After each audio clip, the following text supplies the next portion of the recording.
Hey guys, Straya guy in China here, and We Collab is back with another collaboration. This time focusing on foods in China, namely top 5 foods that we like in China.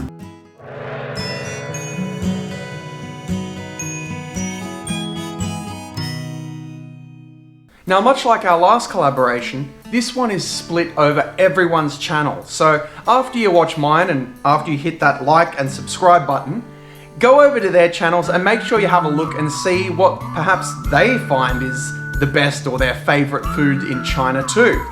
Which brings me to this little thing right here. A lovely, delicious tin of sardines. Okay. I don't actually like sardines at all. It's not delicious, and well, this is a can of baked beans because, yeah, I don't have sardines. Anyway, the reason why I'm showing you this is that a wise man once said, always carry a tin of sardines. You never know when you might need it. And well, that guy is Snarky Guy. And he's a YouTuber that makes really interesting content. He focuses on what his views are on things. He's not necessarily one side or the other. You'll be able to see his honest opinions. Sometimes he throws in a bit of humor in there, which is really great to see the lighter side of things. And lately he's been making a really great series where he and Bunny are doing some really great talks and interviews and bringing a little fun and humor to our homes through his snarkiness. Anyway, let's get onto this list.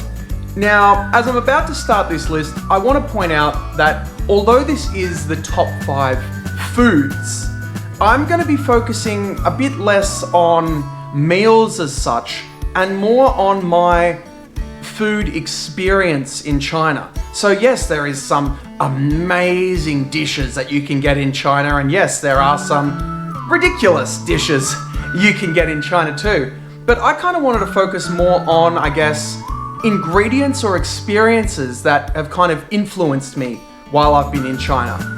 So let's start with number 1. And the first one is somewhat of, well, a cheat really here because it's not exactly food, it's a drink. But I had to put it on this list because it's become part of my life while I live in China. Now this one here, unfortunately I have no idea how to read Chinese, but it's pretty much become part of my daily life. Yes, I've become one of those people that drinks a sugary vitamin water, but you see, I'm trying to cut it back on caffeine these days. It does a real number on your eyes. Have a look up and see actually how caffeine keeps your eyes open, how it punches, the muscles punch your eye, and it might freak you out a little bit. But anyway, I've been really enjoying these drinks while in China. They've got, like, obviously vitamins and stuff in it, but there's a good range of different things from like lime to mango, pineapple, peach. You've got a good flavor variety there, and it's not overly watery and not overly sugary and not overly one or the other thing. So it's a really great mix. So usually I have one of these a day in China, and the bottle is quite strong too. So it doesn't like pop open, the lid doesn't get damaged. I really love the taste of these. So this has become part of my daily life in China. Now, speaking of daily life, one of the things I mentioned in one of my previous videos were, well, these ones. The garlic chives. Now, as mentioned, I have talked about these in a previous video, but I couldn't not mention it in my top 5 of things that I love eating in China. And pretty much these in anything is delicious. And I'll just put it down to a simple fact. These as a meal by themselves, diced up, fried, maybe a bit of soy, a bit of chili or something with them. Garlic chives are possibly one of my most favorite foods in the world. Now, it's yeah, I don't know how more to talk these things up, but they're just so versatile in the way that you can just add them to anything, and the more you cook them, the softer they become. So you can really adapt the texture to different meals depending on how long you cook it for. So these ones, definitely the garlic chives are up there in my top 5. Now, one thing that I wasn't too aware of that was somewhat of a big shock when I went to China was the range of dried fruit. Now, I've never really been a big fan of dried fruits. Like, I just eat a normal piece of fruit, I guess. But one thing that when I went to China that I really became addicted to that didn't really exist here in Australia was hawthorn. Now, hawthorn or dried hawthorn in China is extremely common.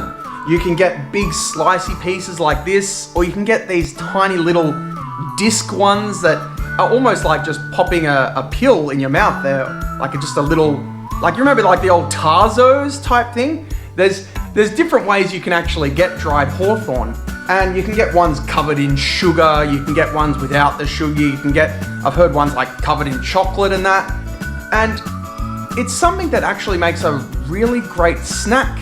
And I think it's because it's got a sour taste to it that makes it so delicious, that especially if I'm trying to cut back on, for example, eating so much like lollies or candy if you're American, I'm trying to cut back on eating so much of that. So eating dried fruit is I guess a great option for when you're switching to try get a little bit healthier. Obviously, covered in sugar isn't the best option, but there are many options out there in China for dried fruit, and I would have to put dried hawthorn up there as one of my favorite snacks to be having in China, which kind of links me to my next one.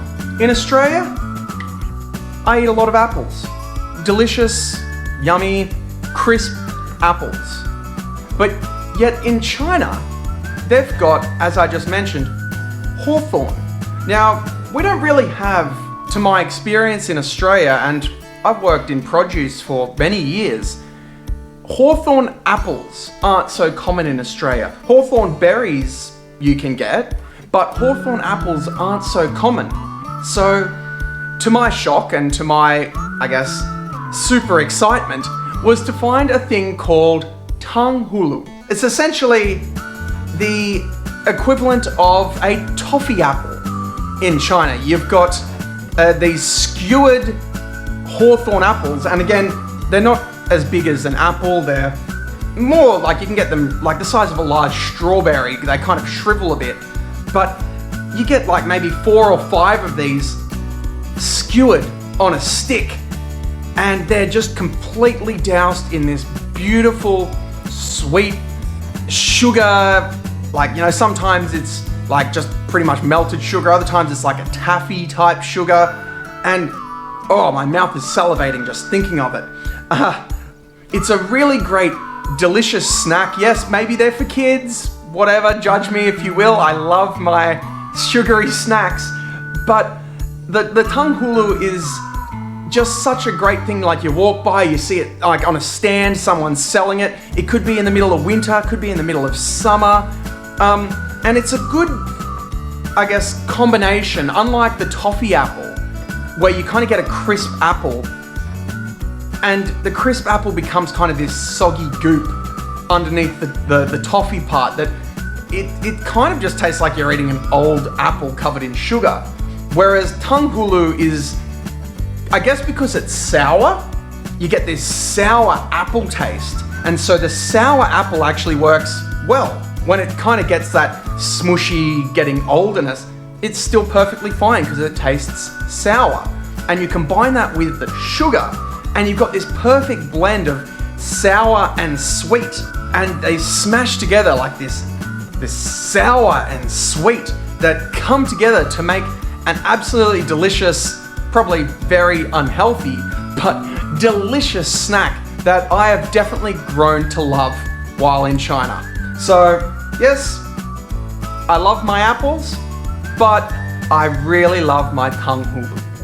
Which brings me to number 5. Now, this last one is not as such a meal as such as a condiment. And I understand, yes, this exists all over the world, but I guess I didn't have kind of that exposure to it until I went to China. And the thing I'm talking about is cumin, or cumin. I'm not sure how you pronounce it. Cumin, cumin. The spice. Now, again, you could get this anywhere in the world. Just go in, grab the herbs, bang, you've got it. I think it was the way that I was just exposed everywhere where I live in Shenyang area. Now, I've mentioned in my previous videos that one of the things I really love to eat in Shenyang is the skewers, like meat on a stick. And definitely the exposure that I got to cumin, I'll just say cumin from now on, and I'm hoping I don't offend people. But yeah, the exposure that I got to cumin by like living in Shenyang was pretty much like an everyday type exposure, especially if you're eating meat. I think about kind of like the way that we have condiments and that here. A lot of places are pretty much going to have tomato sauce. They've got your tomato sauce or your ketchup for those playing in America. But it's almost like everywhere I go in Shenyang, they've got cumin readily available. It's just like, boom, here it is. It's in a plate, ready for dipping. And I'm not just saying like, you know, a little sprinkle, like you might just crack a bit of pepper or a bit of salt. Like you're covering your meat completely in it. And it brings this bit of heat and this bit of spice to meat. You can like cook with it, or you can use it, just cover it, dip it, and eat it. And I've become somewhat addicted to the stuff. I'll be sitting there and I'll have like a choice of like, yeah, there's some tomato sauce, there's some barbecue sauce, there's pepper, there's salt, and I'll be like, ooh, cumin, yum. And I'll be like just dipping my meat in it and eating it like it was nothing. It's just crazy. It's just crazy that I guess I didn't have the exposure to this before I came to China. And now it's almost like a thing that I ask for. Every time that I go and eat meat, I have to have it. I have to have it with my meat. It's become part of my daily life.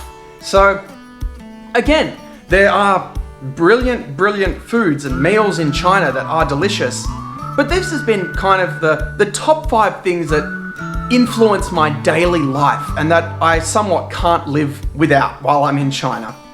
So I hope you enjoyed listening to these food items and different things that kind of I really love, my top 5 in China. Make sure, if you haven't already, hit that like, hit that subscribe button, go down to the comments, tell me perhaps your experience with these things. Tell me I'm pronouncing cumin, however you pronounce it, tell me how to pronounce it correctly. And yeah, tell me about if there's any kind of foods that you relate to that I've pointed out here, or experiences that you've had as well. And then once you've done that, make sure you follow the links to the other guys' channels and see if there's anything that perhaps I share with them, or perhaps some things that you might have shared with them too. I'm the Straya guy in China, and I don't have a clever sign-off.